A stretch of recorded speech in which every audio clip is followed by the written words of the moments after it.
What's up guys, and welcome back to the channel. So I want to do a small review of the Sinners vampire movie, and it came out this year, and I hope before you watch this video just make sure you watch that movie because it is a very amazing horror movie.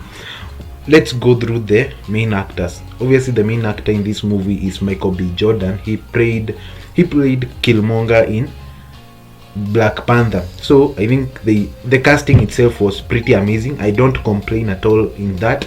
All of them, they had that unique characteristic which binded them well into this movie, because for Haley Steinfeld, we don't normally see her in horror movies because we have seen her as the voice actor for Gwen Stacy, for Gwen in Spider-Man Into the Spider-Verse. So I think they did a very amazing casting, and I cannot complain at all. All of them did a perfect job. Even those side actors, very perfect job. Now, something they did different with the vampires is the vampires could actually sing, so it was pretty amazing. Amazing in the fact that if you have watched Twilight Saga and maybe Teen Wolf, I'm not sure if Teen Wolf they were vampires.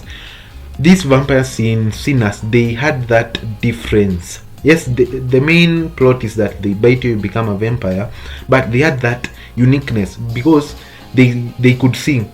They could sing not in terms of to entertain the audience, but to horrify those people who are not beaten. Because if you have watched the movie, when the other people were in that bar, the vampires were outside singing, I think that would be a very horrifying scene if it happened in real life. So they did something good there. Now, second, the vampires actually ask for permission before entering your house. Now, at first I thought that this was because of the light. Honestly, I thought it was because of the light. And even at the first scene where the first vampire is seen running away from raiders or something like that, they did not put it that clearly that it was asking for permission. But if you look a bit closer, when the vampire beat Mary, which is Hailey Steinfeld, when she was beaten, before she entered, she asked for permission from that fat dude who was watching the door. So she asked if he's gonna sit there or let her in, and he said yes. Man, what you doing out here? You gonna let me in? Or just sit there blocking the door? No, come on. Go in. So that was amazing. I swear, my goodness, I did not know it was asking for permission. So that was good, and it changed the whole climax of the movie, because at least the people who were inside the house for a reason. Because normally in these kinds of movies, if the vampires could enter the house, the whole movie would change, because this movie is based in those 1900s, something like that. So they were a bit, how can I say this, they were a bit fixed. You know what I'm saying? Because if you watched Twilight Saga, it is modern vampires, but I liked how they fused vampires and the past in terms of there were no cars, there were no this modern technology or anything. And again, with that kind of plot, even the characters, they are not many. Yes, each and every character has this individual characteristic, and it was very amazing that new of asking for permission. It made the whole scene creepy, especially that scene where the three vampires went singing, pretending they can sing into their bar. So it was very amazing. Now, again, another thing that I don't think we have seen in other vampire movies is that the vampires were actually sharing the same memory. If you have watched the movie well, there's this scene where one vampire threatens to go and kill the Chinese woman, the Chinese woman's young girl back in the town.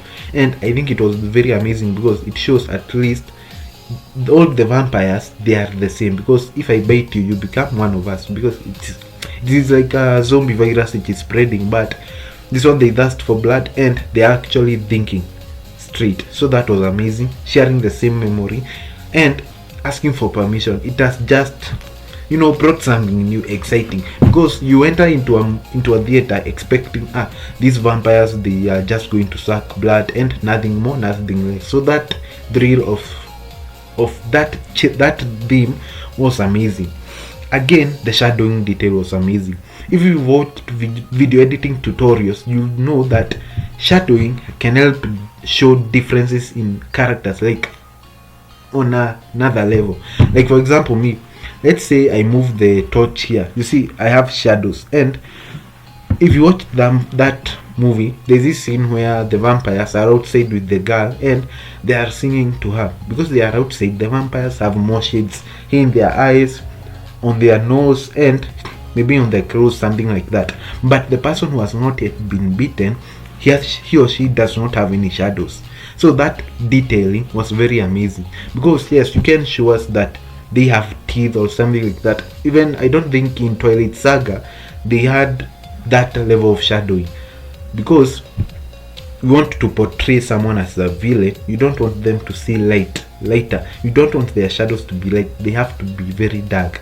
And that scene, you could not even see their eyeballs, like literally they were dark completely. So if you brought someone who has not watched the movie yet and asked them which one is the vampire, I think he or she would tell you that this person is the vampire and this person is the victim. So that level of shadowing was very amazing.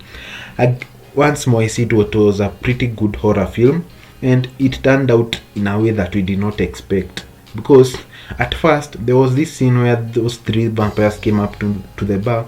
At first I thought after being rejected they would enter the house forcefully and start biting everyone, but it was not the case. They went outside, minded their own business, started singing until that young girl came along. So that was amazing.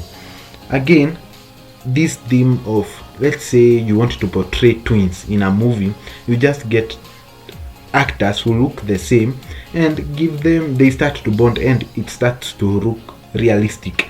I absolutely support how they did it with Michael B. Jordan, the person who played Killmonger. I think they were Smoke and Stark. Those were the two brothers. Now I like how they gave them completely different characteristics that you not know it is the same person. If let's say you closed your eyes, you will not know it is the same person playing different characters. So that was amazing. Instead of just giving us instead of giving us different characters who pretend to be brothers. And in this case, because they were twins, it was nice. So if you have not watched it, go check it out. It is an amazing, very amazing horror film. And see you guys in the next video. If this video was a bit reviewy, something like that, don't forget to like and hit the subscribe button. See you in the next video.